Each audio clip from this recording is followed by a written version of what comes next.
raríssimos. René de Paula Júnior falando aqui no Roda e Avisa. Esse é mais um episódio móvel.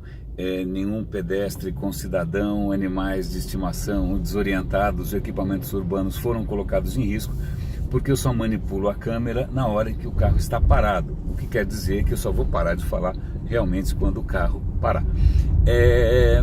O tema de hoje desse meu podcast aqui tem a ver com uma questão que surgiu num outro podcast que eu tenho, que é diário, que é mais previsível, que é o Radinho de Pilha. Todo santo dia eu comento notícias.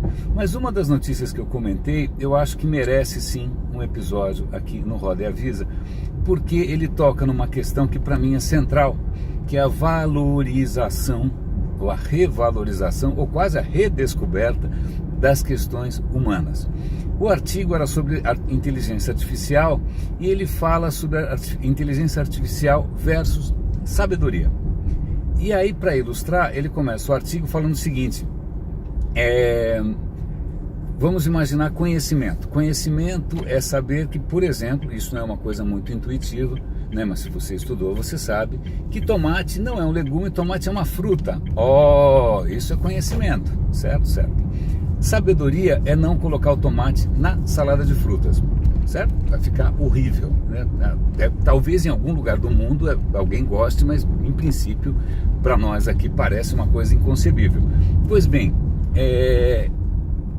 a inteligência artificial hoje, ela pode sim ser capaz de absorver e processar conhecimento, mas o que o artigo chama a atenção é que ela vai suar frio, ela vai apanhar bastante quando a gente entrar no quesito sabedoria. Porque o que a gente chamaria de sabedoria não é nada místico, não é nada esotérico, não é nada que você suba no pico de uma montanha. Não, sabedoria é aquele conjunto de saberes que são culturais, que só fazem sentido num certo lugar, que só fazem sentido num certo momento, que só fazem sentido com um certo grupo humano, que é, por natureza, complexo. Eu fiz exatas, eu fiz um bom tempo de exatas quando era mais novo, depois eu fui para humanas, e acho que um dos grandes choques é esse. Quando você faz exatas, tudo aquilo que você aprende, né, desde as leis de Maxwell até termodinâmica, até passando por qualquer coisa, Newton, regra de 3, tudo isso é universal, né? Você como engenheiro pode ser um engenheiro em qualquer lugar do mundo, porque, né, as leis de Newton continuam funcionando independente de onde você está. Agora, quando você entra em questões humanas, e essa é uma boa parte da minha formação, na verdade eu considero hoje a parte mais significativa, mais transformadora, você entra nesse imbróglio, nessa coisa muito complexa que são os temas humanos, são as questões humanas, em que praticamente nada é universal, em que tudo é complexo, em que tudo tem um contexto.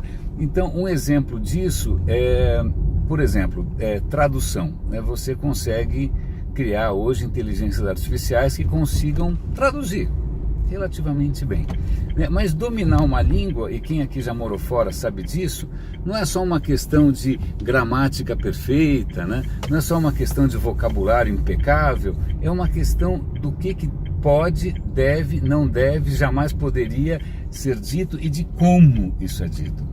Isso é extremamente, eu acho isso fascinante, eu adoro esse tema. Você pega, por exemplo, uma língua que eu não conheço, que é o japonês. Mas eu sei que o japonês não é difícil foneticamente, ele não é difícil gramaticalmente, mas ele é difícil do ponto de vista de protocolo.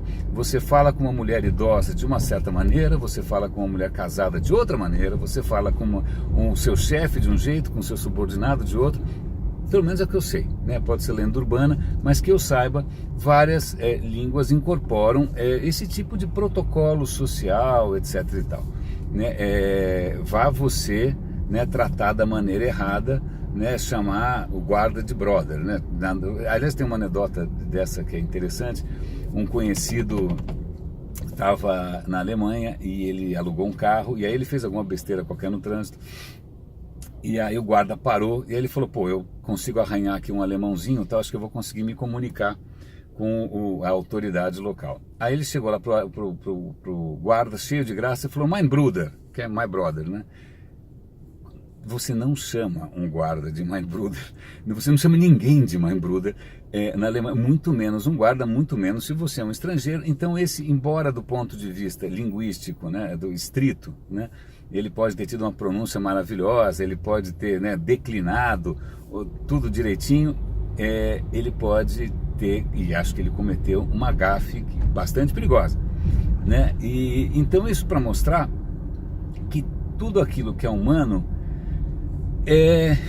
tem embutido camadas e camadas e camadas, né, que se formaram ao longo de gerações, milhares de gerações tal, de coisas que se enquadrariam nessa história de sabedoria, coisas que não são necessariamente redutíveis a uma fórmula, ou redutíveis a um modelo, ou redutíveis a algum né, para quem está acostumado aqui com essas coisas de informática. Não, as coisas são um pouco complexas. E o desafio como é que você cria uma inteligência artificial dessas que a gente sonha, né? Uma inteligência genérica que converse com você, etc e tal, mas que incorpore justamente esse tipo de sabedoria, de conhecimento, que é por natureza complexo e difícil de sistematizar. Eu posso dizer que uma das poucas coisas que a idade traz, positivo, uma delas talvez seja o aumento do seu repertório desse universo. Você, com o tempo, você percebe o que funciona melhor aonde, como, né? Essas pequenas sutilezas. Se você está em São Paulo, as coisas funcionam de um jeito, se você está no Rio, as coisas funcionam de outro, ou não. Se você está na Alemanha, ou na Itália, ou no Japão, ou na África, ou num país muçulmano, o que você... Bom, esse é o tipo de coisa que ninguém nasce sabendo, que muitas vezes você só descobre quando você erra, né? Então, como é que você incorpora essa questão da, entre aspas, sabedoria para tornar uma inteligência artificial minimamente humana, né? Para saber que você está lidando com alguma coisa ali que é digna da sua atenção. Mas aí esse é realmente o assunto, para mim, chave aqui, né, nessa conversa, como é que você, em verdade, faz isso não com uma inteligência artificial, mas com humanos propriamente ditos. Eu tive uma formação de exatas bastante robusta e em nenhum momento alguém te sensibiliza para o que a gente poderia chamar de inteligência cultural, ou para aquilo que a gente poderia chamar de fatores humanos, né? Não, né? Tanto que o que isso acaba provocando são gerações e gerações de profissionais, de engenheiros, desenvolvedores, programadores, matemáticos, tal, que não só não têm treino, né, para prestar atenção nessas coisas, como acabam muitas vezes tendo desprezo pela questão dessa questão complexa do mundo humano. E eu acho que isso faz falta, eu acho que isso tem feito falta, e isso, na verdade, é um ponto central em várias coisas que eu tenho produzido recentemente, que é como é que você incute, ou como você provoca, como é que você semeia, né, nos corações e mentes de justamente quem constrói coisas, essa sabedoria, né? A gente pode estar o tempo todo enfiando conhecimento na cabeça dos caras, mas essa sabedoria, isso requer a esperança. Recentemente eu tive a oportunidade de conhecer alguns projetos na Poli, que é uma escola que para mim é bastante familiar, eu estudei lá 30 anos atrás, e eu vejo que hoje a garotada se envolve em uma série de competições, se envolve em competições internacionais, ou ela vai estudar fora. Só o fato de você ter que montar um grupo grande, né, e ter que produzir alguma coisa apesar das diferenças entre cada um, né, ou de você de repente ter que levar em conta como é que funciona um outro país, etc e tal, ou você sair do próprio país, já é um super ganho. Então eu vejo que há esperança, mas eu não sei se era essa a intenção original, talvez seja um efeito colateral de outras iniciativas, né? Mas eu fico aqui quebrando a cabeça, né? E é muito difícil porque, aliás, isso é uma crítica pequena. É muito engraçado, se você está ligado a alguma instituição ou alguma empresa de renome, jornalistas e acadêmicos prestam atenção em você.